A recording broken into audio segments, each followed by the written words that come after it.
দক্ষিণ আমেরিকার দেশ ভেনেজুয়েলায় ১ মিনিটেরও কম সময়ের ব্যবধানে দুটি শক্তিশালী ভূমিকম্প আঘাত এনেছে। স্থানীয় সময় বুধবার সন্ধ্যায় ভূমিকম্প দুটি আঘাত আনে। এতে ১ লাখেরও বেশি মানুষের মৃত্যু হতে পারে বলে আশঙ্কা করছে মার্কিন ভূতাত্ত্বিক জরিপ সংস্থা USGS।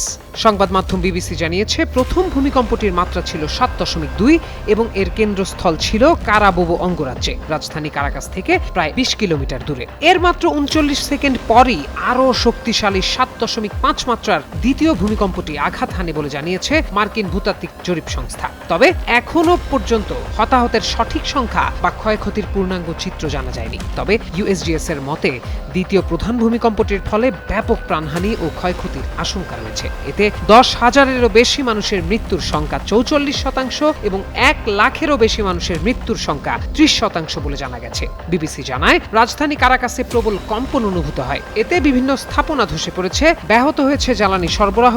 ধ্বংসস্তূপের নিচে আটকে পড়া মানুষ সাহায্যের জন্য আহ্বান জানাচ্ছেন। পরিস্থিতি মোকাবিলায় দেশটির স্বরাষ্ট্রমন্ত্রী বাসিন্দাদের ক্ষতিগ্রস্ত ভবন ও বাড়িঘর ছেড়ে নিরাপদ স্থানে সরে যাওয়ার আহ্বান জানিয়েছেন। উদ্ধারকর্মীরা ক্ষতিগ্রস্ত এলাকায় তল্লাশি ও উদ্ধার অভিযান চালিয়ে যাচ্ছেন। কর্তৃপক্ষ পরবর্তী আফটার শকের আশঙ্কায় জনগণকে সতর্ক থাকার পরামর্শ দিয়েছে।